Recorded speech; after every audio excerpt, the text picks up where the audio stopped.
study, and play come together on a Windows 11 PC. And for a limited time, college students get The best of both worlds. Get the Unreal College Deal. Everything you need to study and play with select Windows 11 PCs. Eligible students get a year of Microsoft 365 Premium and a year of Xbox Game Pass Ultimate with a custom color Xbox wireless controller. Learn more at windows.com/student offer. While supplies last. Ends June 30th. Terms at aka.ms/collegepc. Chronic migraine is 15 or more headache days a month, each lasting 4 hours or more. Botox, onabotulinum toxin A, prevents headaches in adults with chronic migraine before they start. It's not for those with 14 or fewer headache days a month. It prevents on average 8 to 9 headache days a month versus 6 to 7 for placebo. Prescription Botox is injected by your doctor. Effects of Botox may spread hours to weeks after injection, causing serious symptoms. Alert your doctor right away, as difficulty swallowing, speaking, breathing, eye problems, or muscle weakness can be signs of a life-threatening condition. Patients with these conditions before injection are at highest risk. Side effects may include allergic reactions, neck and injection site pain, fatigue, and headache. Allergic reactions can include rash, welts, asthma symptoms, and dizziness. Don't receive Botox if there's a skin infection. Tell your doctor your medical history, muscle or nerve conditions, including ALS, Lou Gehrig's disease, myasthenia gravis, or Lambert-Eaton syndrome, and medications, including botulinum toxins, as these may increase the risk of serious side effects. Why wait? Ask your doctor, visit BotoxChronicMigraine.com, or call 1-800-44-BOTOX to learn more. Pepsi Prebiotic Cola in original and cherry vanilla. That Pepsi taste you love, with no artificial sweeteners and 3 grams of prebiotic fiber. Pepsi Prebiotic Cola. Unbelievably Pepsi. What's going on, people? All right, you're about to watch another episode of The Presenter. Thank you so much in advance. My guest this week was the voice of boxing, the wonderful Adam Smith. My only complaint with this episode is that I didn't get enough time with him. I crammed in as much as I could to about an hour, but we could have gone on for 2 or 3 hours. So again, look, thank you for watching this. I've got so many more guests booked up, but you guys were asking for Adam Smith, so your wishes have been answered. Do me a favor, please. As you watch this, leave a comment, like, share, subscribe, all that good stuff. But enjoy it. This is The Presenter, episode 4 with Adam Smith. The great Adam Smith. How are we? I'm good, Ade. It's a pleasure to see you as always. It's almost weekly occurrence now. It's fantastic. Boxing's flying, and it's great to be a part of it. Yeah. You know, when I say the great Adam Smith, I don't say that lightly. I think you are sensational at what you do. I think you're incredible. I was thinking about this actually. When I say what you do, I guess you're a man that has many different hats. You've been head of boxing. You are, I think, the best commentator we've ever had, at least in my lifetime in boxing. And I mean this like overall, worldwide. I think you're fantastic on the high points. I think you understand the fans. You are a fan, so the energy comes across and I think everyone likes it. You are a presenter at press conferences. You had the best boxing show I think there's ever been. You and Johnny Nelson, we'll get to that. So I think when I say great, I mean it because you're great at so many different things. When you think of Adam Smith, do you just think of lead commentator? Do you think of all of those things as well, or just lead commentator? I certainly don't think great. I think I just love what I do, and I'm very passionate, and I've been working really hard since I was a kid to do what I wanted to do. And I think it's that sort of commitment and the desire and the love of the sport, the adoration I have for fighters who are so brave to get in the ring, male or female, at any level, whether it's a 4-rounder, a journeyman, a Floyd Mayweather, it doesn't matter to me. Everyone that gets in that ring is braver than I am. So I think it's important to remember why we're here as broadcasters, as heads of, as anything around boxing, managers, promoters, trainers. The fighters are the ones that get in the ring and put their reputation, their careers, their livelihoods on the line for their professionalism and also our entertainment. So I've always remembered that, and I've always wanted to be involved in sport since I was very, very young. So yeah, I guess my favourite role is picking up a mic and calling the action and working with the greats that I have over the years, the likes of Jim Watt and Glenn McCrory and Paulie Malignaggi, Carl Froch, Matt Macklin for many years. Of course, Johnny in a slightly different role. And then now with Darren and Barry and yourself and Carl and Tony and Sonny, it's a fantastic team at DAZN. And I'm very grateful to be a part of that. So I think the commentary is my favourite role, but I'm equally happy interviewing fighters, presenting. My Voice of Boxing channel, I do a bit of that, getting in amongst the fans. So I love that. But also, I enjoyed my time at Sky running a team. It was tough.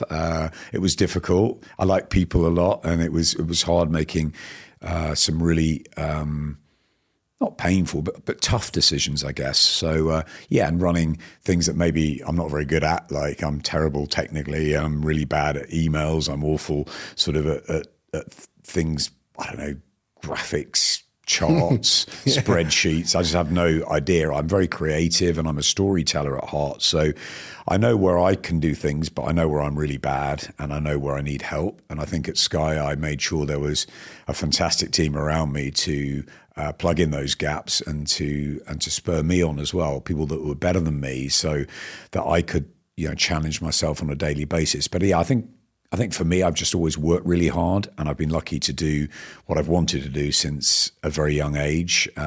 So in many ways, every day is a fun day. It's not a work day. And there's people that say, you've never worked a day in your life. And I sort of feel like I haven't, even though I've worked very hard, if that makes sense. Yeah. But I love what I do, and I'm very fortunate to still be doing it at this stage of my life, and long may it continue. I'm going to go back to the very beginning, but before I do that, I want to pick up on something you mentioned there, and that was about sort of enjoying 4-rounders, 6-rounders, journeymen, the whole lot, right? That's so important, I think, because I do think, and I've kind of learned to grow into this as well, that it isn't just about giving the energy for the title fights or the championship fights or the big names. It is about giving the same level of commitment and research to those 4-rounders and those 6-rounders. And as you mentioned, the journeymen and journeywomen that kind of build the sport and save the sport. And you do that on comms a lot. I almost feel like, is he going to survive all the way until the end of a night with that energy level you give? But you do. It's the same energy. Obviously, it goes up a little bit when it's a championship fight, rightly so. But you do give a lot of energy to the early fights as well. Yeah, I think it's really important, because whether you're on at 5 o'clock or midnight, you've still got the same dreams, ambition. You still worked as hard. You've trained in your camps for weeks and weeks for your moment. And so we have to be there to deliver, or try and deliver for them as well. Also, we're telling stories of young fighters and journeymen that have been around the scene a lot, that we get to know week in, week out, who have a massively important part to play. Yeah. They have to keep themselves in shape. They have to know how to sort of navigate through a 6-rounder or an 8-rounder, and then the prospects are learning. And then you get the smaller matches, maybe the area titles, or up to the English, the British, the Commonwealth, European, World. And of course, there are levels to the sport. Ian Darke, who was my mentor at Sky, he taught me about light and shade, and you can't leave everything up there very, very early. You have to, as you say, wait for the championship fights, the world titles at the top of the bill, maybe the elite fighters, etc. But I think every fighter that laces them up, as I said, male, female, whatever age, I have huge respect. That's why, I go and see some of the other different fights around, like the Guerrilla Promotions or the EBO, or different, maybe not even licensed fights, but there's still boxers getting in the ring. The white collar scene as well, if people are doing it for charity. I've been at plenty of those events, and I'm not one of these people that looks at the influx of the Jake Pauls, the Logan Pauls, the KSIs, the Instagram sort of fighters, and say, we shouldn't have those. I understand why the hardcore trade fan, or the fighter that's been maybe working very, very hard since a young age and not getting the same sort of opportunities because they haven't got that same fan base, or they don't do the numbers. But this is an entertainment business, and we have to adapt. We have to move with the times. And I learn a lot of my kids and what my kids are taking in ways of content, and how they need to be always sort of involved in stories and hooked in, and I think that's important. So for me, again, whether you're a Jake Paul or whether you're an Alexander Usyk, people might be there to judge, and obviously the levels are very different, but I still have the same respect for fighters that get in the ring, and I think that's really important. So yeah, I like to try and keep my energy going. It's tough sometimes when it's a long, hard night, but yeah, I do really care about everyone that gets into that ring, and that's passionate. And sometimes you do get too close to fighters, and as a broadcaster, you have to step back a bit, because when you pick up that mic, you cannot have one biased bone in your body. You call it as you see it, and that's what we try and do week in, week out. Yeah, not easy, but again, you do a great job on it. Where did this bug for boxing come from, or when did it start? I asked that.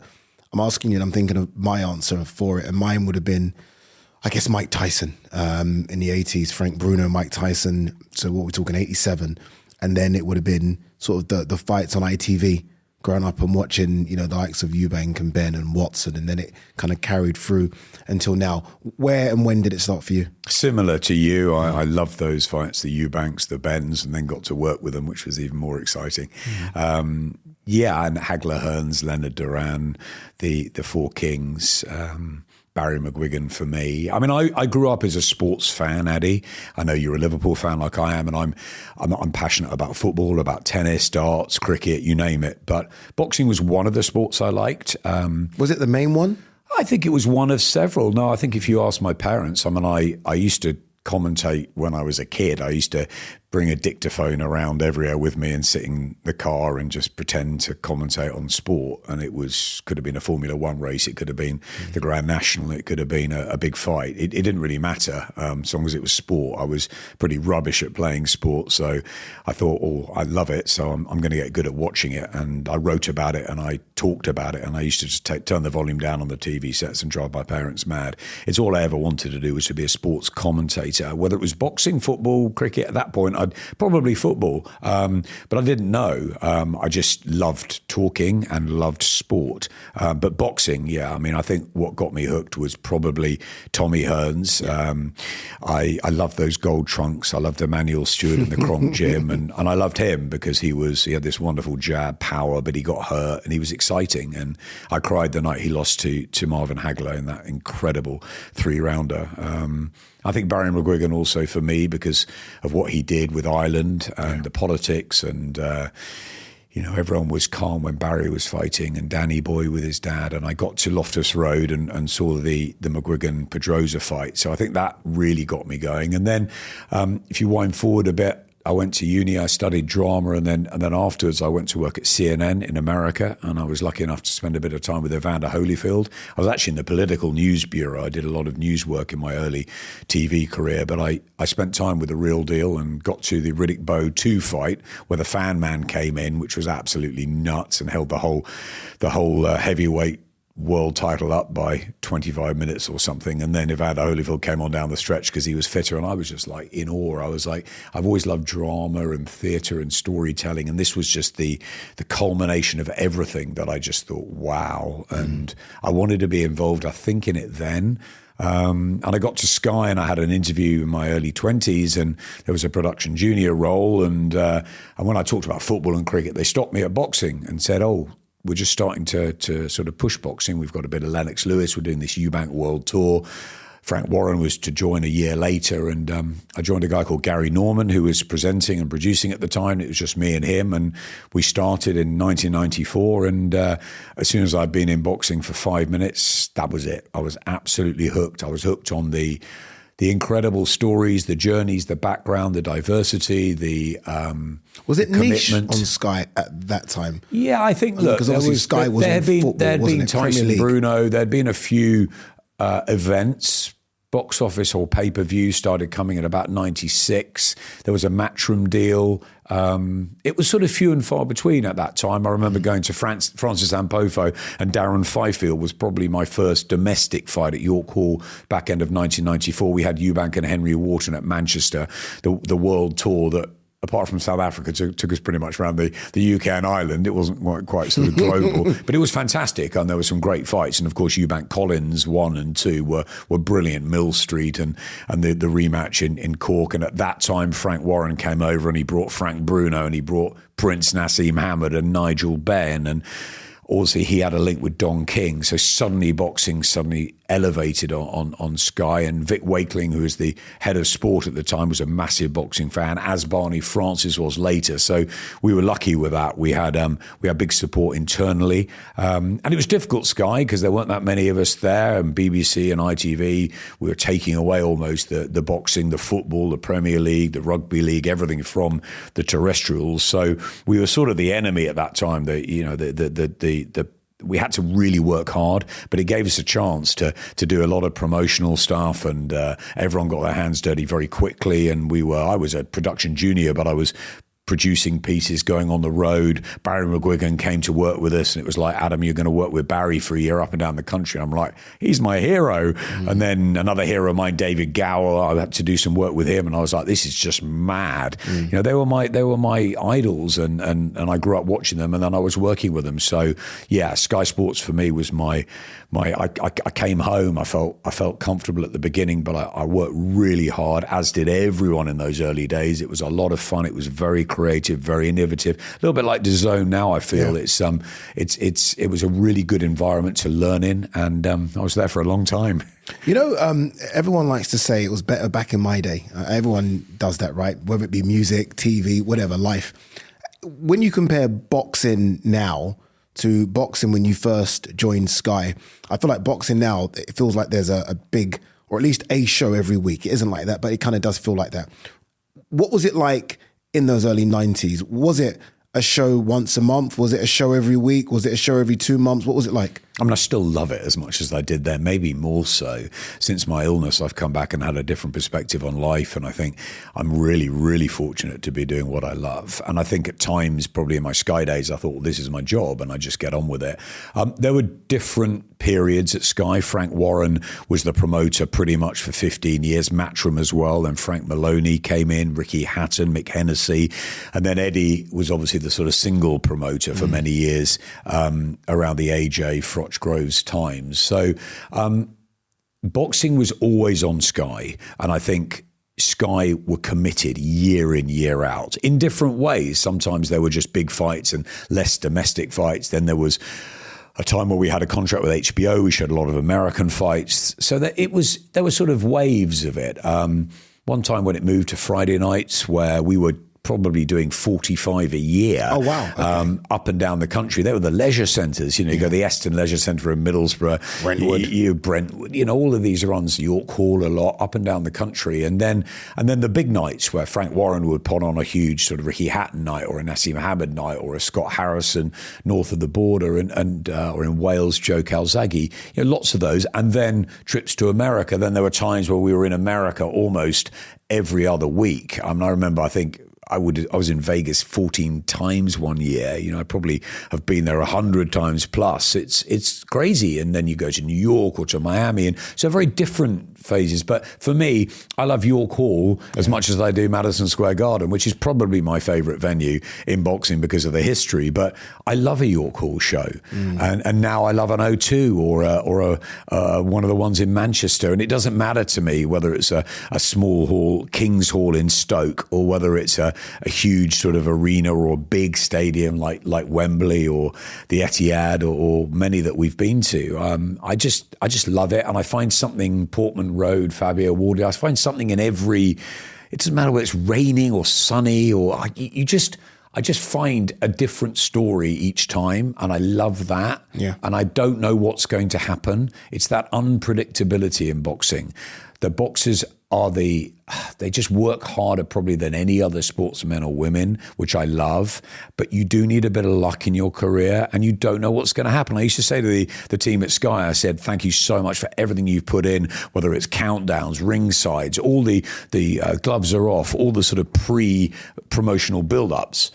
And then on the night, when that bell goes, we're not in control anymore. It's crazy, isn't it? It's down to the two fighters, the referee, the fans can make the noise. We can all call the fights, hope, whatever, but ultimately it's down to the fighters. And I think that's the magic of boxing, that it's in that form. It's like an art. It's a picture that's painted before, and then on the night it's just something that we just don't know what's going to happen, and that's why we're compelled to keep watching. And I think every different show has got something kind of magical about it. It's the unpredictable theatre. I mean, you are there like theatre guests, and you have absolutely no idea how this play is going to perform. You have no idea how it's going to turn out. I always tell fight fans this, and I again, this comes with maturity for me now, because I used to be one of those fight fans that used to look at matchups and undercards, and I'm like, it's rubbish. I'm like, how do you know it's rubbish before it's even happened? Some of the worst matchups have turned into some of the best fights. So just almost let it play out. How old were you when you joined Sky, Adam? 22.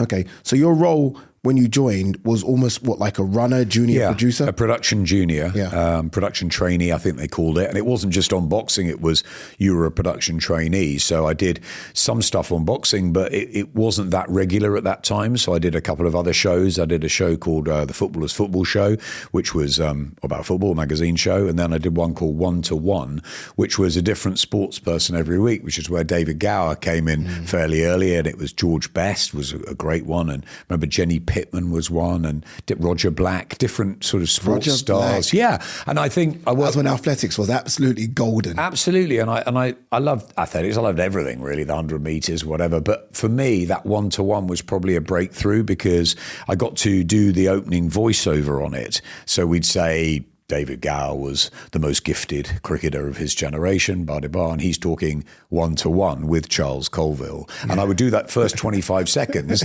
just being that alien voice. But I did that, and they allowed me to get my voice out there. So it was always, the goal was to be a commentator, and they said, it will take you 10 years to do that. And I thought, I'll do it in 5. And if I'm around Ian Darke and brilliant people like that, then Martin Tyler on the football, I'll learn.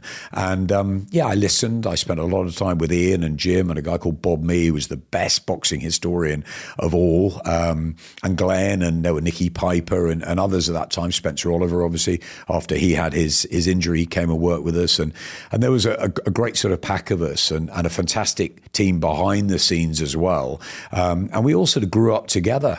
We had the likes of Ricky and Naz and Joe, and some great fighters out there, but also the domestic ones as well, the Jamie Moores and he should have been a world champion, really, Matt Macklin too, and those guys, and the likes of Jason and Nicky Booth from Nottingham, Jowie Khalid, that was a great area. Sheffield was fantastic with Ryan Rhodes, Buster Keaton, Clifton Mitchell, Johnny, of course, and Bristol, Chris Sanagar had wonderful fighters like Ross the Rooster Hale, and Dean Francis I was very close to, bless him, the late Dean Francis, Glenn Catley. Then you were in Wales, in Cardiff, the likes of Barry Jones, as we know, obviously, and Enzo Macronelli and Joe and Bradley Price. I mean, it was all over the place. You love it, don't you? I'm listening to you. I love it. And I feel bad interrupting, because I can see the passion just coming through as you remember all those names, and you go into different area codes around the country as well. And I guess that's what boxing is. I mean, obviously you mentioned in the UK there, but it is the most worldwide sport there is, alongside football. There aren't any other sports that I think are genuinely world sort of sports, where everywhere in the world it's played, or I say played, you don't play boxing, everywhere it's performed. So junior producer, runner, 22, you're doing small voiceover clips, your voice is getting out there. When does it turn into the voice of boxing? Like, obviously that's the name, right? And I think that name's apt. But when do you get your first go at commentating? I spent a lot of time around the scene as a reporter, and I think that's what helped me hugely.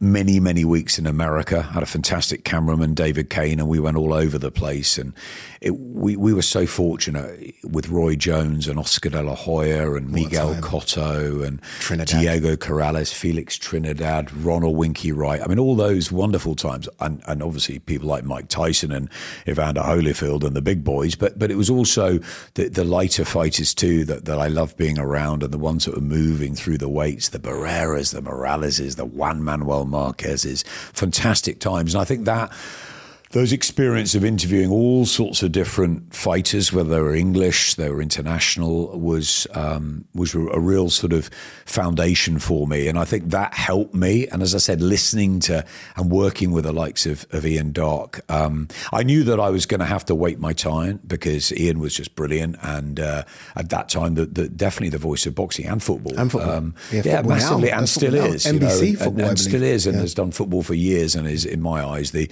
greatest commentator we have had in the modern generation. I just think he's such a wordsmith, and he's such a wonderful rhythmic his lyrics are just superb, and his just way that he gets drama and goes through the gears. I think perfect timing with him as well. I think he's phenomenal. He lets it breathe, and then he comes back, and I just think, I agree. I think he's sensational. Phenomenal commentator. So I knew I was going to have to earn my stripes and take my time.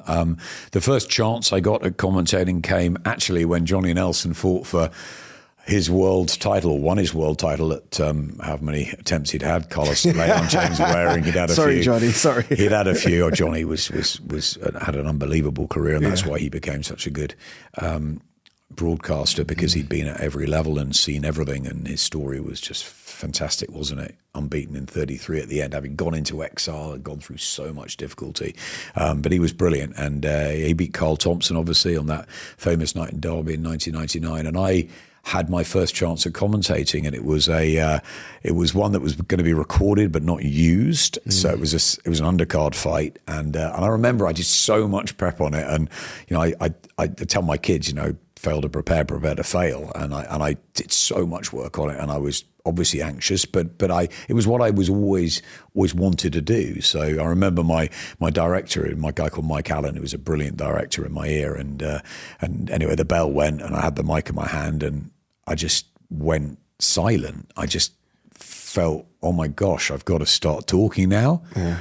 And Mike, I remember Mike in my ear going, "Come on, Ads, you can do it." And I was like, and here we are, and off it went. And then it felt natural. But that first moment was really worrying. I did my first ever Premier League football game. Again, something I've been desperate to do.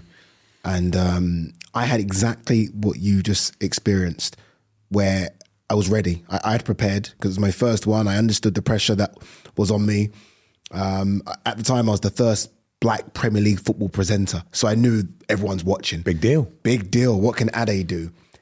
And I literally froze it felt like a minute, but it was about 5 seconds. And then the producer was like, "Come on, Ade, you got this." And then I started talking. Nothing could come out. And I'm like, what's going on? I don't know if it was nerves, or I don't know, it was just the moment, but I couldn't get words out. So sorry to cut across you, but I had exactly that same moment. Now, look, you are, and I'm not blowing smoke with each other here, but you are a massive inspiration to me as well. I absolutely love your work and love working with you. It's fantastic to be a part of the same team at DAZN, and I'm a lucky guy as well to work with such talent. I think that it is, when you really want to do something, I know you went through a lot of other things, but for me it was I don't know if it's calling, but I honestly believe that I was meant to be a sports commentator. However, because like my dad was in retailing, my mum wanted me to be an actor. I was rubbish at acting, but she said, no, you can do it. You can be an actor. My dad said, you can't be an actor. You're not good enough. There's no money in it, whatever. I said, I want to be a commentator on television. And I was at school. I was at a very prestigious school, very lucky to have a loving parents and parents that worked really hard. My dad was from a family of 6 in Leeds. They had a little grocer's store. He worked so hard to get where he did in life, and he provided for us. And I'm very fortunate for that, and I always am. And I went to a very good school, which was very academic, and all my sort of colleagues were going off to medicine or law, or George Osborne was in my year into politics, or these sort of big hitters, and I just was walking around sort of careers days thinking, I don't want to be in the army, I don't want to be an accountant, I don't want to be a lawyer, I want to be a sports commentator. Why does no one listen to me? and yet there were only at that time, the likes of John Motson, Barry Davis, BBC One, ITV, Peter O'Sullivan, Peter Bromley in the racing. There weren't many. There was a handful handful. I was like, how am I And going they to get stay there for years. Harry Carpenter, Reg Guttridge, these guys were institutions, Des Lynam before them. And I was like, Ian Dark, how am I going to get to be one of a few? And I just thought, I'm just going to persevere. Dedication, knock the doors down. Doesn't matter how talented you really are. Alexander Usyk told me, Ade, when I spent time with him in Gandhira about a year and a half ago, he said to me, I said, look, you're so talented. I said, how do you do it? The dedication, the talent. He said, it's 99% dedication and discipline. It is 1% talent. And I think he's got a point, right? You have to obviously learn your trade and do what you do and hopefully be quite good at it. But it is dedication. It is just continuing to try and knock the doors down. And that's sort of what I did. And it was like I always wanted to do it. So nothing was going to stop me in a way. And I just didn't want to do anything else. It's like I did some sort of times in a shop. My dad got me a little job in B&Q and M&S to sort of in the Christmas holidays, whatever. And I was sitting there and I remember being at B&Q carrying carpet around. I'm thinking, I'm not strong enough. I don't know what I'm doing. I don't know what nails. I just don't understand DIY. What am I doing here? And yes, earning money, whatever. And I'm very grateful to my parents to give me that start in life, and maybe to give me that work ethic as well. Because my dad's 85 and he's still my hero. He still works. He's still he's been a chairman of businesses. He just still gets that work ethic. And when he doesn't work, he sort of feels a bit. And I'm like that. I'm passionate about it, and I threw myself into Sky. So I guess I had that opportunity. Sky gave me that chance. I had to earn it. But yeah, 1999 was when I started commentating, and then about a week or 2 weeks later, I was flown off to Vegas, and they said, "Oh, we've got a big show in Britain, but we've got an Eric Morales fight in the States. We want you to do." And I thought, what? A world title fight, having done sort of one, but you were chucked in the deep end at Sky. I was 27, 28 years old. And then I got to do Eric Morales. And I mean, Ian used to say to me, you look back at your first 3 or 4 years commentary and you'll just be you won't want to even watch it because your voice will be like that. And you'll just be, and I think there was times I was like trying to be the presenter and trying to be all sort of, and I think over time you learn to relax and you learn to sort of ease yourself into it. And and I think you just try and be a fan really watching, but just trying to sort of paint a picture and entertain. That's your job. Your job is, I guess, as a lead commentator, is to call the action and to tell the stories for the viewers. That's what it is. If you're working for a Sky or a DAZN or a TalkSport, whoever you are, or if it's for the promoters or if it's for I don't know, a charity, a white-collar charity thing. I've done a lot with Future Dreams. I work now with Fight Bladder Cancer, with the Ricky Hatton Foundation. And if they ask me to go and do something, it's for them. It's for that cause. So I sort of look at it and think, who's it for? This is for the fighters and the fans. That's what I'm really about. I am a fan and I love fighters. So for me, I'm calling it for those fans that are watching. They might not agree with us. They might not agree with me. They might think I'm rubbish. They might think I'm good. I can't control that. What I can do is try and do my best for them and for the fighters, and hopefully it works. It's certainly, whatever I'm not good enough at, I certainly don't lack in passion. When I get up in the morning, I want to do this, and I've never wanted to do anything else. Ian Dark was your mentor. Yes. Was it a difficult position for you or a difficult position for Ian when ultimately you want that seat that Ian's on? And I don't say that as an aggressive way, but ultimately you want to be the lead commentator for Sky. Ian Dark, as you say, is one of the best, if not the best. And he's been at Sky for a long time. He's doing football. He's doing an incredible job. When you turn on Sky, you hear Ian Dark. Yep. And those moments, again, like I said with you at the top of the show, those moments Ian Dark just gives you. And it's incredible, right? And it's incredible. Perfect. He's phenomenal. Even at football. How difficult is it when you're watching Ian Dark and you want that seat? Yeah, it's a really good question. I loved him and I loved being around him. And I like to see myself as a sort of softie and a bit of a nice guy. I don't really like confrontation, so I'm not going to sort of go in and say, I should be doing more of it. But I think I had to sort of try and say, look, I've done a lot of the sort of English leisure centre shows, which is fine, but Ian always gets the Vegas, always gets the big ones, whatever, but that's the way it should be. That's the right way. You've got to earn your position. And I think that only when Ian left and went off to BT or to TNT or where he was, ESPN, did I sort of feel then that there was maybe a bit of clear water. I always felt that when I was with him, he should be commentating and I should be reporting, or I should be ringside with him. And it was a great team. I mean, Ade, you've got to remember that for me, it's about a team effort. That's why I love working with a great team on DAZN. That's why I loved working with Johnny and Matt and all the guys and women behind the scenes, the Sarah Chenerys, the Leannes, the James Tynans, the Ed Robinsons, the Andy Scotts, all of the guys and girls that make Sky tick over the years. Beth Barker, who is Darren's wife now, was my sort of lead. She ran the team for many years at Sky. And so I owe so much to those people.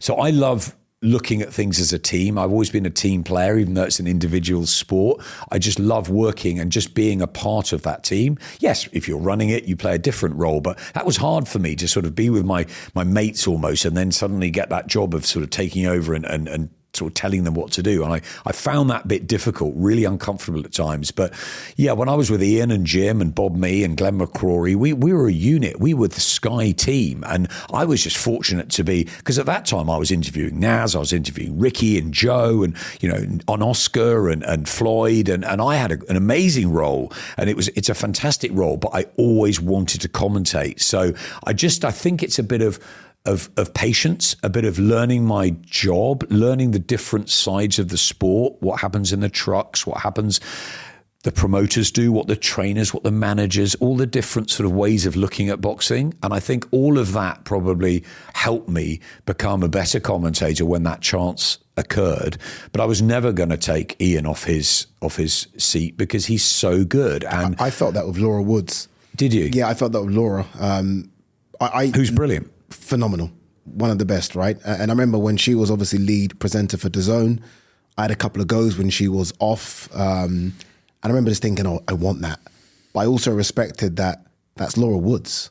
And I was happy to be the reporter, happy just to be in the team. I thought we had a great team. Me, Laura, Barry, Darren, Tony Bellew, Mike Costello. I was like, I'm happy to play my role here and be a reporter. And being a reporter made me a better lead presenter, because I almost know then what the reporter wants and when to throw to the reporter, which is obviously now Jamie Ward.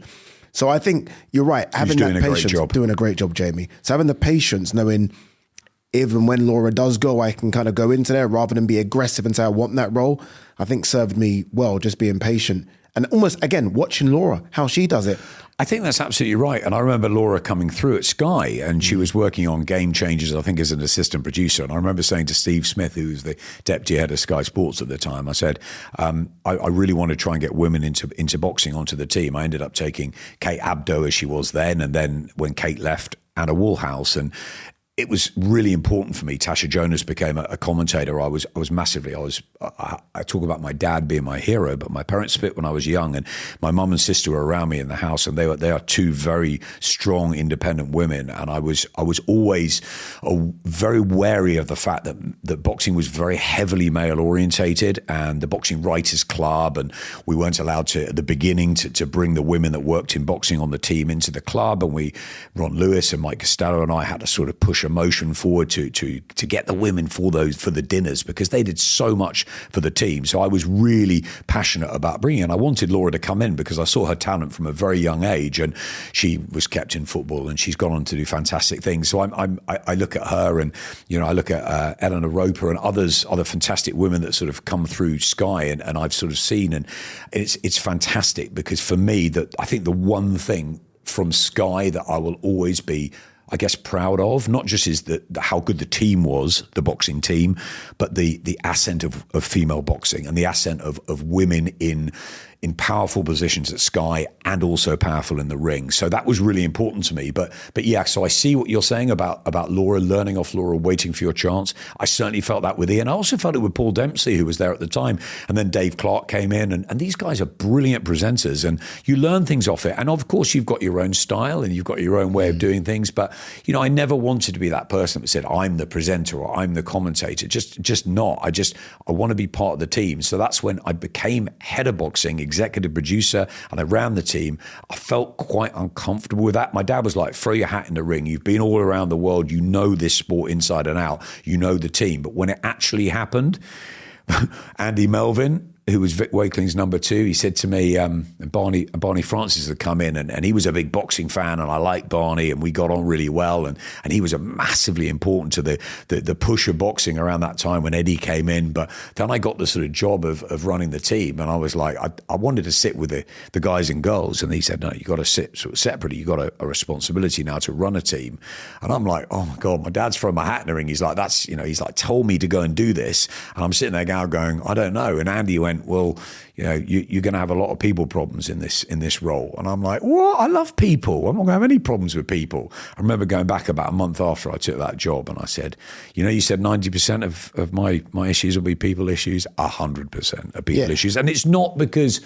It's just because you can't keep everyone happy, and then I was like a talent. I was a commentator, presenter as well. So I give myself the sort of role, and then someone's going to be unhappy about that, or I don't give myself a role, and they're saying, "Why didn't you do that?" Or then I was like, "Okay, I'm not going to commentate for a while." And that whole period was quite difficult to navigate. It was an amazing time for Sky and boxing, which was the only important thing. Pay-per-views were flying, Eddie was flying, big shows. Frank had given us fantastic nights with Naz and Ricky and Joe, and then it went into AJ and this new era and stadium shows with Frotch and Groves and Pacquiao and Mayweather's Made and all this sort of stuff. And Sky went like that with boxing. But my role was harder and harder, and it was really 24/7 then. You've had this is rude of me to say, 2 iconic moments in British boxing, because it's more than that. But I do think of AJ Liftoff, and I do think of He's Here, Eubank Senior. 2 different moments, 2 different times. I do want to talk about this Eddie period, Matchroom, Sky Sports, and everyone, you smile just as I say it, because I think everyone thinks of that as the golden era, if you like, golden age. How incredible was that time, AJ coming through off the back of Carl Froch, George Groves, Wembley stadiums? I mean, AJ made stadium fights look like arena fights. That became the norm. Just how special was that for Sky Sports those times? I loved it. And our team was front and centre and we were flying. And as much as the difficulties sort of in-house of trying to keep people happy and obviously managing a team and managing everything that goes with it, and there were headaches. There were headaches for me at the senior level, because I was dancing with the big boys, and that was hard. But if you take it and just to its core of what we were doing and how boxing was just flourishing, flying, and Eddie was just young and keen, and we just got on like that straight away. And he had a dad who was obviously instrumental to his whole life. I had the same thing, and in a way he was trying to sort of prove to his dad, and in a way a little bit I was trying to show my dad that I could do this job that he'd sort of said to me, Ad, you've got to go for this. And I'm like, really? I'm a commentator. But I was like, okay, I'll go and do it. And so I sort of felt like I had something to prove as well. And the two of us I loved Frank Warren is and was a brilliant promoter, and I love being back with him now. I love Queensberry now, and I love working with Queensberry and Matchroom on DAZN. But there was something about that Eddie time, because I think both of us were there. We met. It just worked. We probably spoke 5-10 times a day. We were sort of doing it our way. It was like, yeah, we'll do a bit of this and a bit of that, and then what about this? And I remember Eddie saying, now, Ad, are you sitting down? You've got to sit down for this. Ed, come on, mate. And he's going, I'm going to put Kelbrook in with Golovkin. And I'm like, what? And things like that. And it was just like, there were just moments of just fantastic times when, we'd go to a weigh-in with Bellew, and then we'd be flying up to a Ricky Burns night in Scotland, or I'd be at Matchroom and he'd be taking me around the garden. We'd having a chat. And there was just things that were just fantastic about that relationship. I loved Matchroom. I loved Eddie. I loved Katie and Frank and all of it. And I loved what we did together with Sky. And I just think it was a brilliant period. How long was it? How long was that period? I mean, it was really 2010, 11. I mean, he had his first sort of foray with Audley, of course, against David Hay. And then, it was that sort of 2011, 2012, the Olympics, AJ coming through, obviously Katie Taylor and what came out of the Olympics with the Luke Campbells, the Anthony Crollers, the Frotches, the Groves, the Bellews, all of that came from that.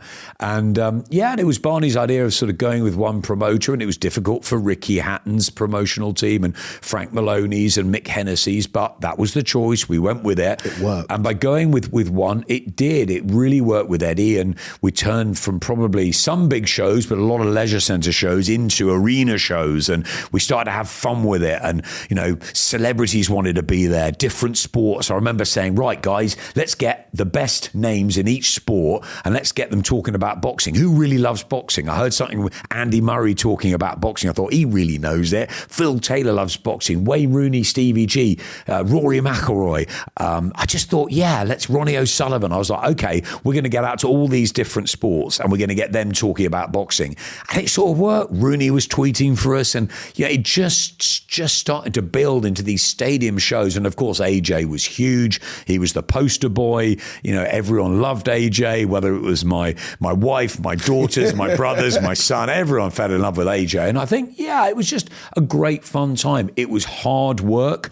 There was still a lot of American shows. HBO and Showtime was still flying. I think it was great. And fights were starting to be made. Frotch Groves, there was a story, and we helped make it on Ringside, week in, week out. All the fighters wanted to be on that show. It was as social media was just starting. Remember, Naz and Ricky had been before social media. Now social media was getting going. We had that time to really explode and these stories to be told. And Frotch and Groves didn't like each other. Therefore, right, let's get into this and do that. And we had these stadium shows and big and AJ Klitschko. You talk about the lift off. That was just an amazing night, a night like no other. What made you say that? It just felt right at the time. Yeah. I don't know. I sometimes write a few things down before shows, in ring walks, whatever, but never for the end of fights. I go with what I think, and it felt like the whole country was lifting off almost. It felt like it was an unbelievable promotion. It was two incredible athletes, wonderful ambassadors for the sport. Klitschko at one stage of his career, almost like passing the torch. He had AJ hurt, almost stopped. It was a heavyweight battle for 90,000 people there, millions watching around the world, 150 countries or whatever taking it.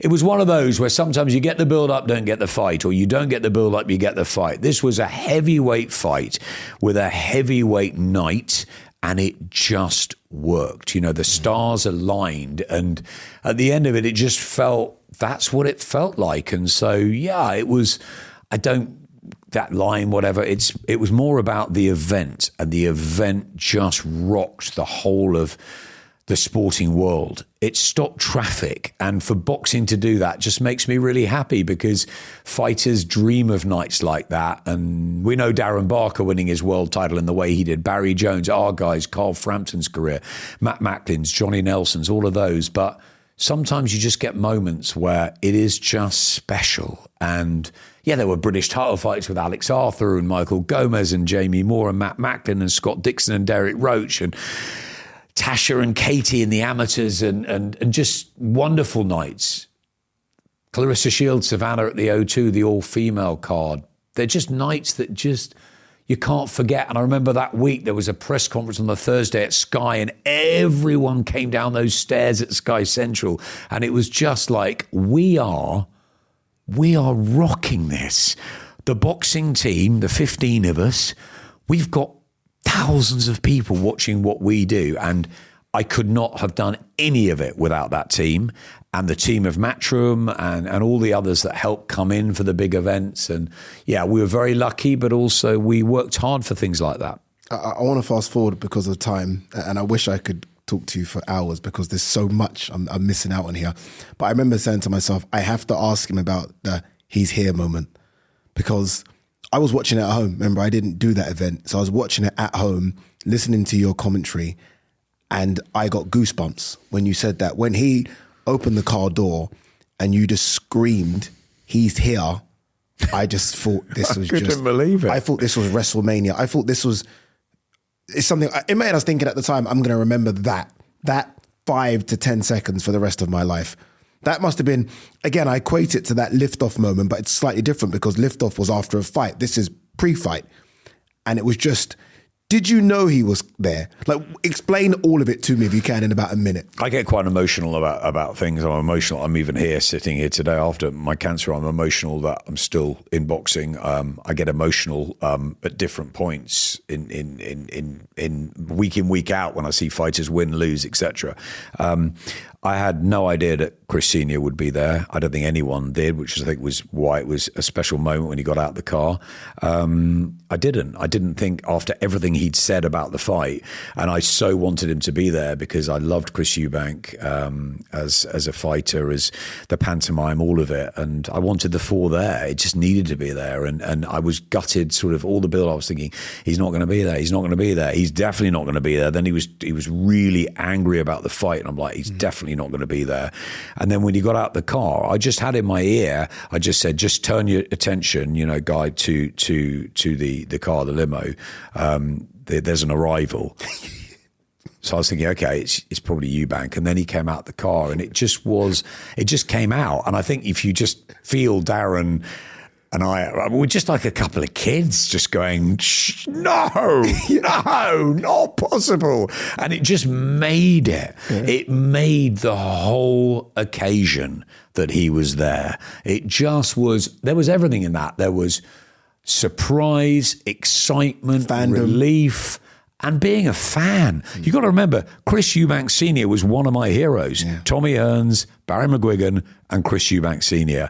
And to have that happen before on such an occasion, it was one of your best moments. Again, I'm not. I don't look at that as best, great, whatever. I don't like doing that. I don't like putting the attention to myself. I like the fact that it was an incredible moment for the promotion, for the event, for the Zone or for Sky or for the fans at home. I'm just adding to it, Ade. I'm just a storyteller. I love doing radio on TalkSport. I love doing broadcasts on the Zone, on Sky. I just love telling the story. I love hooks. I love the characters. I love the fighters to the core. And and I'm sorry, sometimes you do get close and sometimes you've got to rein back and you've got to be absolutely neutral. It's your professionalism on the line. When you pick up that mic, that goes out the window. But after you put the mic down, it's like, wow, he's won, he's lost, she's won, she's lost, she's been unbelievable, he's done this. And that's where it really gets you. And also the emotional exhaustion of doing 6 hours or 7 hours of commentary.